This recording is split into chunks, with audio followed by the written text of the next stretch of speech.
आणि आता बातमी आहे कोरोनाची। महाराष्ट्रात तब्बल 3 वर्षांच्या शांततेनंतर कोरोना विषाणूने पुन्हा एकदा डोकं वर काढलंय। राज्य आरोग्य विभागाच्या आकडेवारीनुसार या वर्षात आतापर्यंत राज्यात 48 कोरोना रुग्णांची नोंद झाली आहे। सुदैवाने यातील बहुतांश रुग्णांमध्ये अत्यंत सौम्य लक्षणे आहेत। आणि या संदर्भात आपण अधिक माहिती घेणार आहोत। आमचे प्रतिनिधी रिजवान शेख सध्या आपल्या सोबत आहेत। रिजवान, आतापर्यंत आपण बघतोय की कोरोनाची एक धास्ती होती, भीती होती।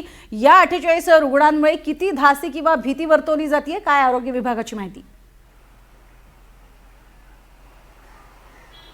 प्रज्ञा, आपण पाहतो ज्या पद्धतीने 3 वर्षानंतर पुन्हा एकदा राज्यामध्ये कोरोना जो आहे तो डोके वर काढताना दिसून येते। खरं तर आपण पाहतोय की जे महाराष्ट्र राज्य आरोग्य विभागाच्या माध्यमातून जे आकडेवारी देण्यात आलेली आहे, सध्या चालू वर्षामध्ये म्हणजे 2026च्या जानेवारी ते जुलैपर्यंत आपण पाहतोय की 48 रुग्णांची नोंद जी आहे ती करण्यात आली आहे। खरं तर जानेवारीमध्ये 3 रुग्ण, तर फेब्रुवारीमध्ये 1 आणि जूनमध्ये 11, तर जुलैमध्ये 21 रुग्ण जे आहे ते आढळलेले आहे। खरं तर आपण पाहतोय की हे रुग्ण कधी आढळले, ज्यावेळी एखादी मोठी शस्त्रक्रिया किंवा उपचारादरम्यान जर एखादा उपचाराला जे रुग्ण आहे त्याची उपचारादरम्यान त्याची ज्यावेळी फिटनेस चाचपणी केली जाते त्याच वेळी जे आहे त्याच्या समोर जे आहे तो कोरोना पॉझिटिव्ह आढळला आहे। आणि त्यातून आपण पाहतो की डॉक्टरांनी जी माहिती दिली आहे त्याच्यामध्ये इथेही कुठलाही धोका जो आहे तो सध्या तरी या कोरोनामुळे राज्यामध्ये होताना दिसून येत नाही। खरं तर आपण पाहतो जे 48 रुग्णांची नोंद करण्यात आलेली आहे याच्यामध्ये एकही रुग्णाचा जो आहे तो आतापर्यंत दगावलेला नाही, याची माहिती देखील आरोग्य विभागाच्या माध्यमातून देण्यात आलेली आहे। आणि या कोरोनामुळे भीती बाळगण्याचं कारण नाही आहे, हे सुद्धा तितकंच महत्त्वाचं आहे। तुर्तास धन्यवाद या संपूर्ण माहितीसाठी रिजवान। तर वळूयात पुढच्या बातमीकडे। नाशिकमधनं महत्त्वाची बातमी आहे। नाशिकच्या इंदिरानगर परिसरातनं वेड्या प्रेमातनं झालेल्या खुनाची धक्कादायक इनसाइड स्टोरी समोर आली आहे। प्रेयसी वैष्णवी आवारे दुसऱ्याशी लग्न करणार असल्याच्या रागातनं पहिल्या प्रियकर साहिल लव्हारे यानं चाकून भोसकून तिची निर्घृण हत्या केली। या संदर्भातली अधिक माहिती आपण घेणार आहोत। आमचे प्रतिनिधी प्रांजल कुलकर्णी सध्या आपल्या सोबत आहेत। प्रांजल, नेमका सगळा हा काय प्रकार आहे, काय नेमकी इनसाइड स्टोरी?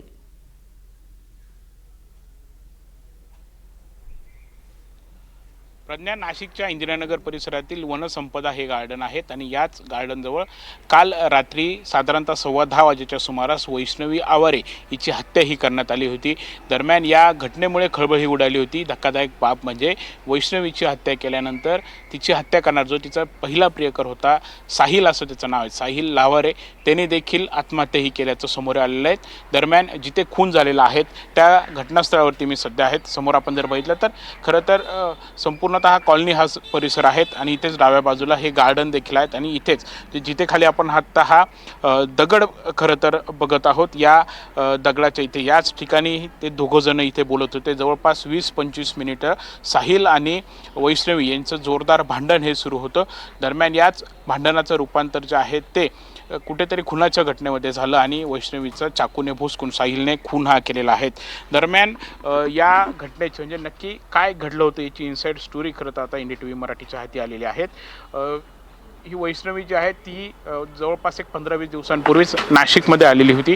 नाशिकमध्ये आल्यानंतर तिचं एकासोबत लग्न देखील जुळलेलं होतं, घरच्यांना देखील ते कुठेतरी मान्य झालं होतं अशी देखील माहिती ही आता हाती आलेली आहे। दरम्यान हीच संपूर्ण घटना जी आहे, हा संपूर्ण प्रकार जो आहे तो साहिलला समजला होता आणि त्यामुळे साहिलला या गोष्टीचा राग आला होता। साहिलने वैष्णवीशी तो खरं तर तिला त्रास देखील देत होता, ती अनेक वेळा तिच्याशी भांडण देखील त्यांनी केलेलं होतं आणि याच घटनेनंतर बघितलं तर साहिल आणि वैष्णवीची काल भेट झाली होती। दरम्यान वैष्णवीने ही संपूर्ण हकीकत जी आहे ती आपल्या नवऱ्याला सांगितली, जो होणारा नवरा आहे त्याला देखील सांगितलेली होती। दरम्यान साहिलने इथे येण्यापूर्वी वैष्णवीच्या होणाऱ्या नवऱ्याला फोन हा केलेला होता आणि दरम्यान मला वैष्णवीला भेटायचं असं देखील सांगितलं होतं। दरम्यान जेव्हा वैष्णवी आणि साहिल इथे त्यांचं भांडण हे सुरू होतं, दरम्यान फोनवरून सर्व काही प्रांजल, आणि या संपूर्ण घटनेची इनसाइड स्टोरी सुद्धा आता त्यामुळे समोर आलेली आहे। तुर्तास धन्यवाद या संपूर्ण माहितीसाठी।